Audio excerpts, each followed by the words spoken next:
eu sou Camille Borba, este aqui é o meu sinal e eu serei a professora de vocês do 9º ano, professora de língua portuguesa de vocês do 9º ano. Hoje, quem faz a nossa tradução para Libras é Midian. Bem-vinda, Midian. Espero que você goste da nossa aula de hoje. E vocês sabem que eu nunca estou sozinha, né? E antes de passar a palavra para a nossa queridíssima professora Viviane Santos, que fará o nosso chat de hoje, eu vou me autodescrever também pensando na acessibilidade, tá? Eu sou uma mulher negra de estatura mediana, tenho cabelos pretos cacheados, tenho olhos escuros, uso um óculos arredondado e estou aqui em frente à câmera, em pé em frente à câmera, com a farda azul e uma calça azul marinho com bolinhas brancas. Como vocês já sabem, nossas aulas estão disponíveis tanto no nosso canal do YouTube Educa Recife, quanto no nosso aplicativo Educa Recife, aplicativo este, que vocês podem baixar tanto nas lojas de aplicativo para Android ou iOS, quanto pelo QR Code.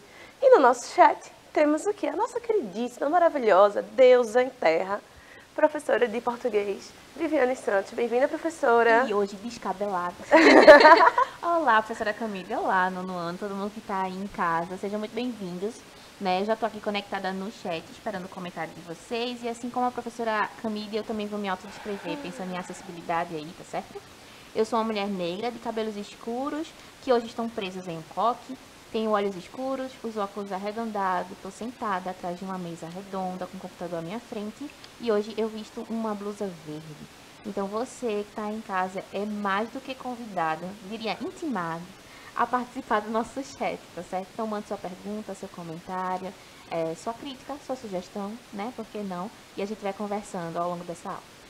Maravilha, professora, obrigada. E hoje a gente vai ter uma conversa muito interessante, que é entre a relação entre jogo e educação, ou como usar alguns jogos educativos na educação, professora Viviane.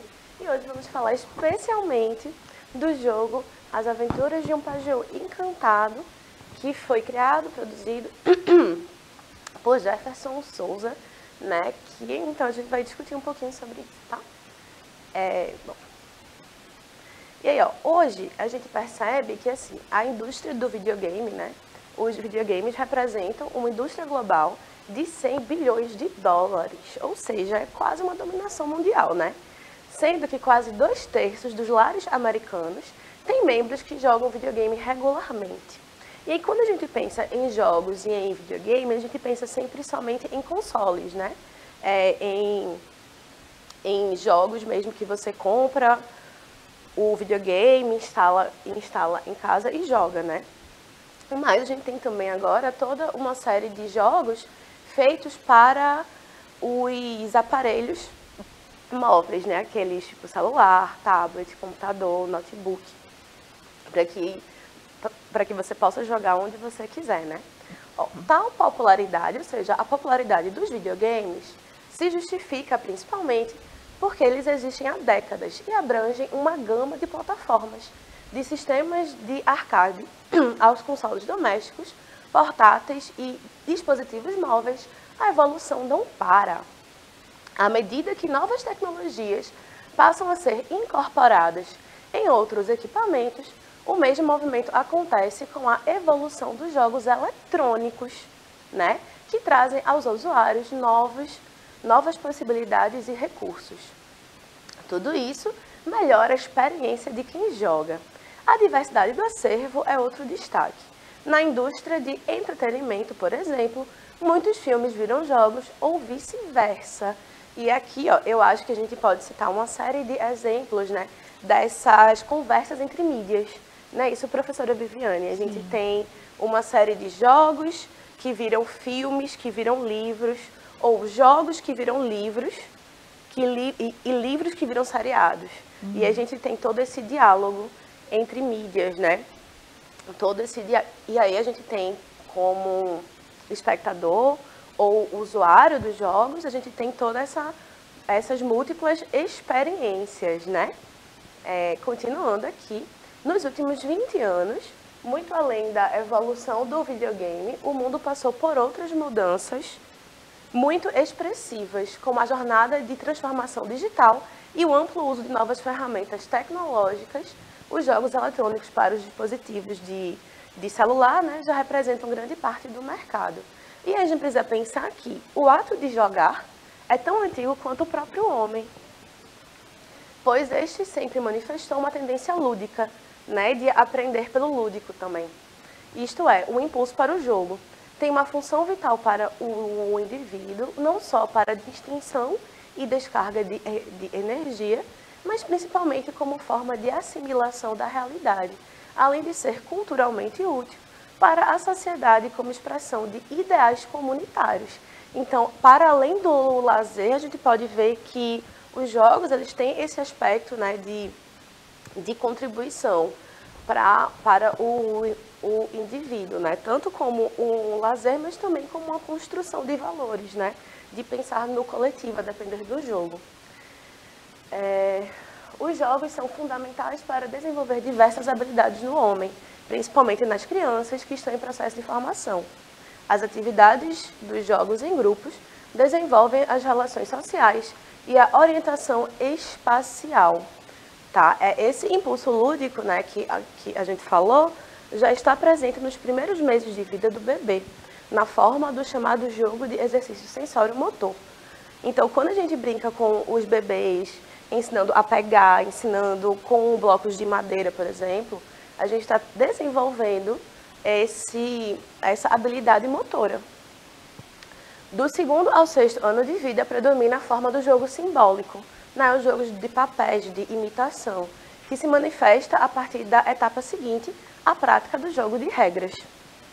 E aí, a gente pode ver que os jogos de exercício sensório-motor trabalham a coordenação motora ampla, a orientação espacial, temporal e visual, a coordenação visomotora e o esquema corporal.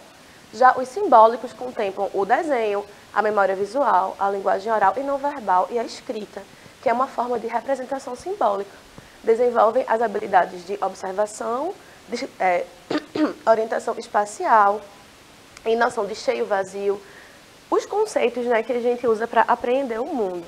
E a gente tem o jogo de regras, que são jogos de combinações sensórias motoras e intelectuais. Então a gente tem a corrida, jogos de bola, cartas xadrez, regulamentadas por regras previamente estabelecidas. E você saber lidar com regras é uma habilidade que a gente precisa para a vida, principalmente para viver em sociedade, né?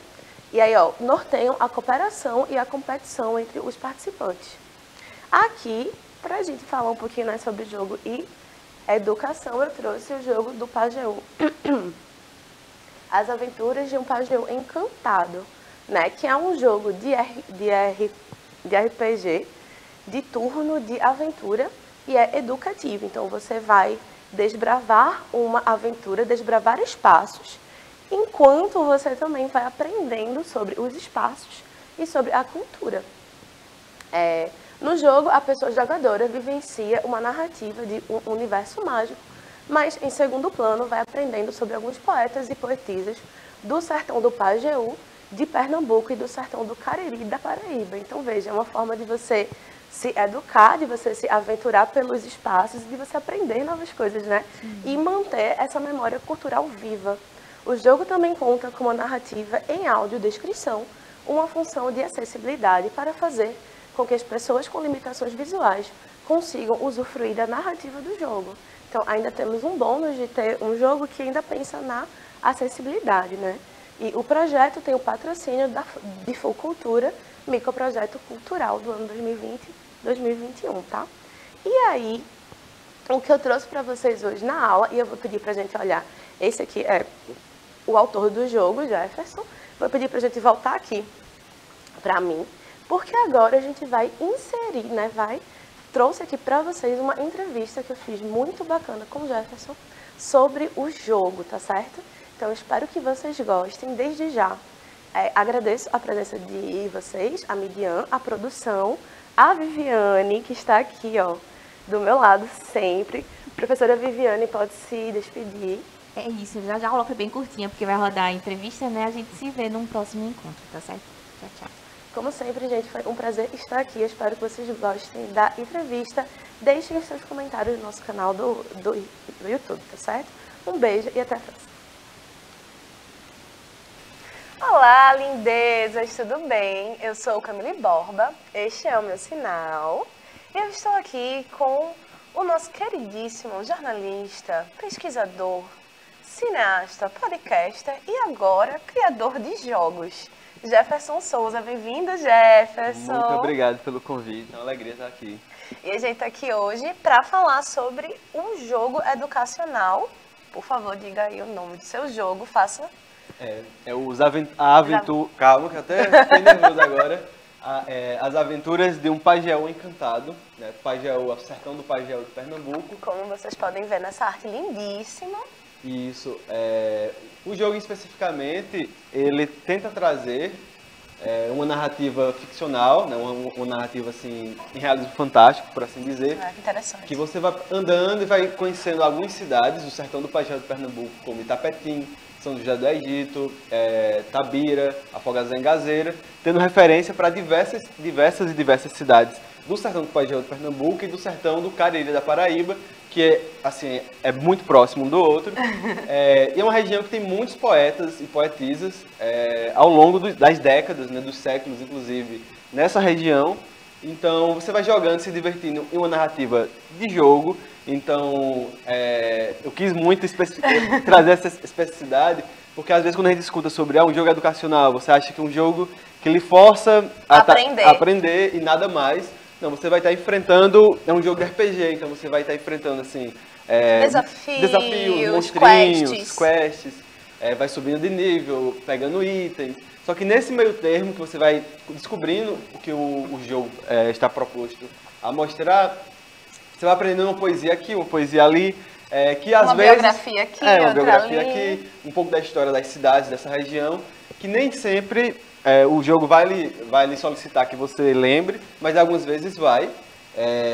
E no decorrer dessa narrativa você vai compreendendo melhor os porquês de cada cidade ter essa relação com a poesia, com a cultura popular de uma maneira geral. Então, por exemplo, Tabira, que é uma cidade do sertão do Pajéu de Pernambuco, ela tem uma relação muito grande com a Missa do Vaqueiro, que é um evento de muita religiosidade, que está muito atrelado à poesia, então a gente vê os poetas e poetisas dessa região. Então, por exemplo, Daiane Rocha é uma poetisa muito conhecida de Tabira, Dedé Monteiro é um poeta muito conhecido de Tabira. Então você conhece um pouco sobre a obra deles, um pouco sobre o papel de Tabira no sertão do Pajéu, assim como São José do Egito, Itapetim, e outras cidades e outros poetas. Então, olhando aqui na arte, a gente consegue ver um castelinho que está flutuando ali, né? E um vulcão, e os nossos 4 personagens, que você vai, enfim, controlando os 4, cada um... Os 4? Você controla os 4. Que massa. E cada um tem uma função específica, né? Então, assim como um bom RPG. Assim como um bom há RPG. funções específicas para os personagens. E aí isso ajuda até na narratividade, né? Isso. Porque você vai tendo várias formas de, sei lá, acessar os conteúdos. Isso, exatamente. Em cada cidadezinha que você vai entrando, tem personagens que vão conversar com você, que vão lhe falar dessa região. Mas assim, o jogo ele é totalmente voltado para a aventura, então você vai enfrentar muitos desafios.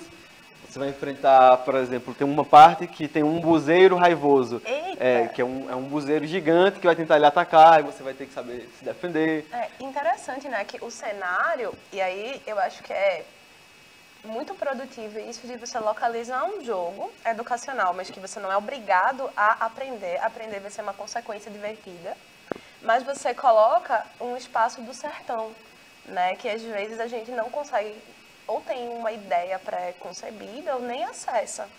E aí a gente vê dá essa identificação, né? Porque acho que aqui todo mundo joga um joguinho ou outro.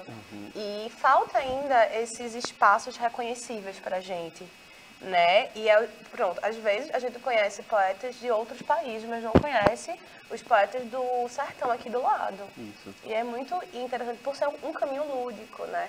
Aquela relação entre jogo e educação,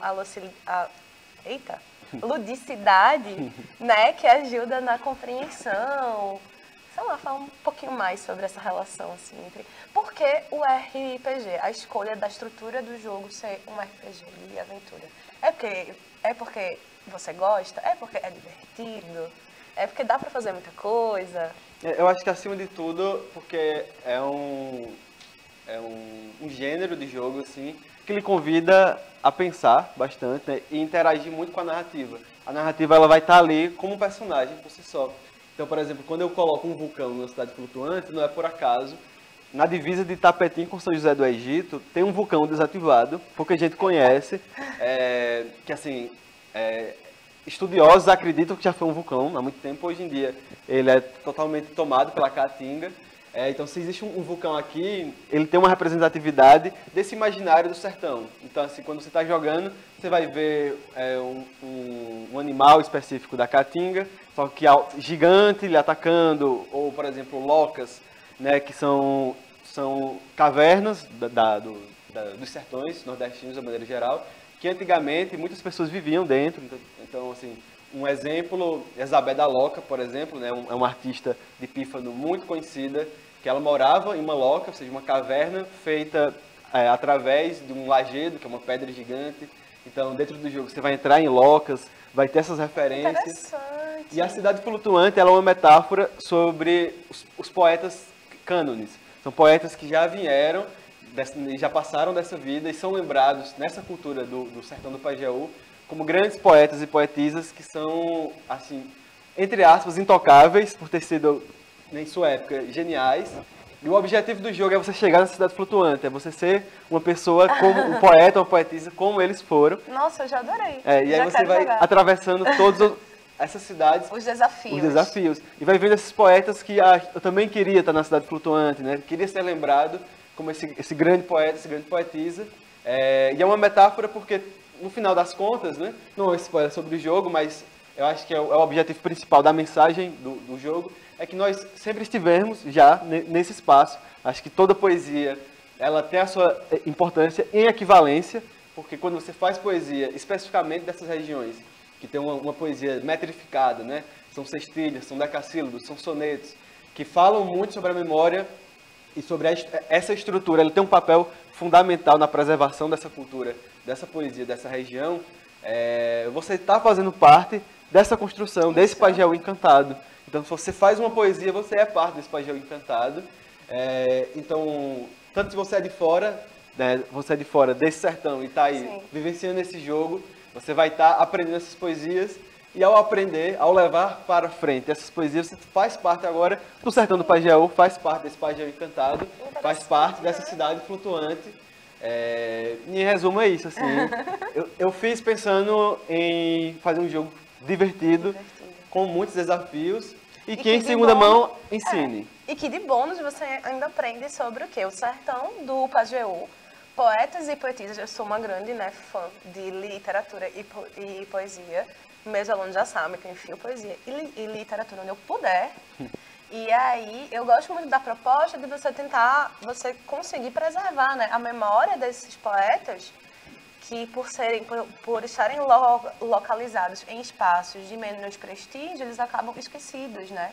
E aí você tem uma plataforma de jogo que vai chegar a muita gente, que eu acho que seja um jogo para todas as idades, né? Isso, claro, o foco, claro, vai ser, né, os alunos, mas por se tratar de um tema tão universal quanto a poesia, o sertão, os espaços, essa aventura de você ir conquistando, né, o sertão, você também acaba renovando seu próprio imaginário, né?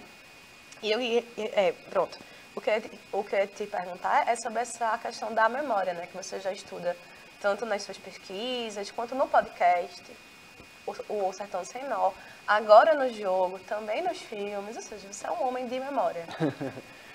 Então, a memória, acho que ela é a base de tudo que eu faço nessa carreira, vamos dizer assim, artística, né? Porque o jogo ele não deixa de ser audiovisual. Não deixa de ser arte também, a gente precisa lembrar disso. Porque eu acho que, assim, é o pivô dessas regiões. As poesias, elas não teriam, vamos dizer assim, teriam uma importância reduzida se elas não representassem esse povo que está fazendo a poesia.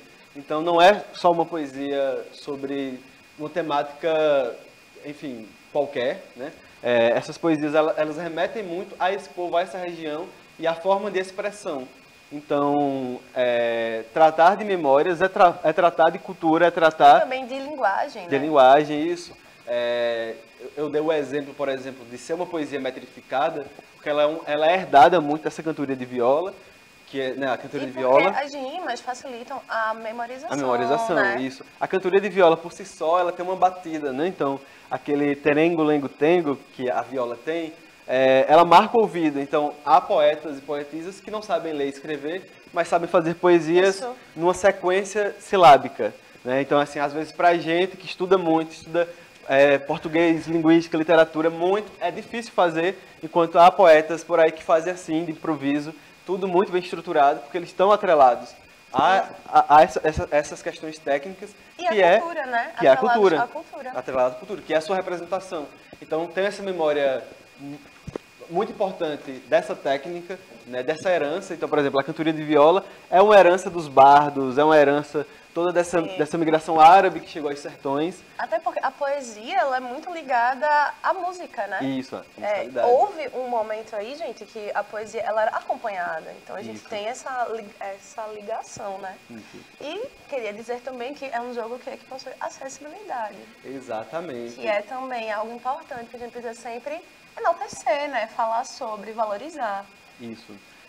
No caso, o jogo ele é acompanhado de uma narrativa descritiva, para tanto quem tiver com dificuldade de conseguir atravessar a narrativa do jogo, quanto para deixar registrado essa narrativa, que ela sai também em audiodescrição.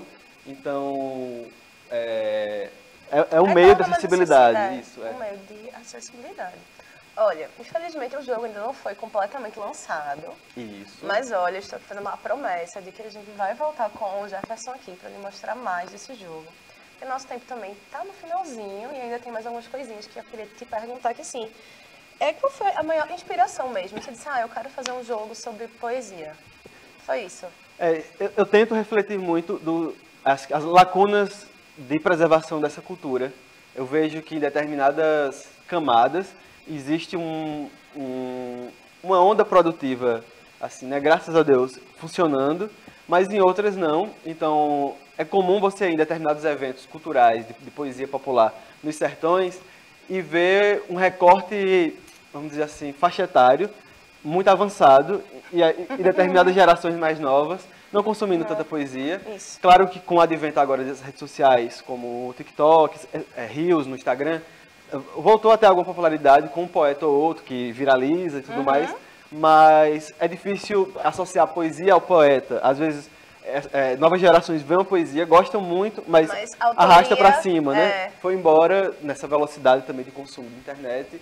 E aí eu pensei, olha, eu nunca vi um jogo que tratasse sobre poesia popular do sertão pernambucano, e assim, é um acervo muito grande, gigante. Então, se eu fosse falar só sobre poesias feitas em 2003, eu poderia fazer assim um jogo gigantesco. E aí eu tive esse trabalho de curadoria para poder falar de poetas, enfim, de outras décadas, de né? diversos momentos de outros temporais, momentos da história, né? E os mais recentes também, porque o intuito é que a pessoa esteja jogando, ela vai ver várias poesias, ela pode não gostar de algumas e gostar de outras, ela vai ver quem é o autor, a autora, e pode sair do jogo e pesquisar sobre essa poetisa, esse poeta, se inspirar em, quem sabe, aí também fazer poesia. Eu acho que o objetivo principal é entrar em determinadas camadas que a poesia do Sertão do Pajeú ainda não entrou. E eu acho que você faz isso de maneira muito inteligente, porque o jogo, ele é muito atrativo. E aí a gente tem novas gerações que já nasceram imersas nessa tecnologia, né? E aí, às vezes, fogem um pouco de poesia, de literatura, de história. E aí é um meio termo, né? Um caminho para que você introduza certos conteúdos. Jefferson, foi um prazer ter você aqui comigo. Infelizmente, a gente vai ter que dizer tchau. Mas fica o convite para você voltar mais uma vez, para a gente poder falar mais. Espero jogar o seu jogo em breve, certo? E fica o convite para que vocês conheçam o trabalho deste homem incrível. É isso. Muito obrigado. As Aventuras de um Pajé Encantado já vai estar disponível agora na metade de dezembro de 2022. Então, pode pesquisar no Google, que já vai estar disponível em um site à parte. Estamos esperando entrar na Play Store, nas lojas, né, nas de lojas de aplicativo. Mas mesmo que não entre, vai estar disponível para você baixar tanto para computador quanto para Android. iOS ainda não. Esse jogo ele teve o patrocínio do microprojeto do Fucultura, do governo do estado de Pernambuco, Secretaria de Cultura de Pernambuco. E é isso, agradeço demais. Fico muito feliz por esse convite e espero que gostem bastante do jogo. Com certeza, gente, foi um prazer, né, estar aqui. Espero que vocês tenham gostado desse bate-bola. E é isso, até a próxima. Tchau!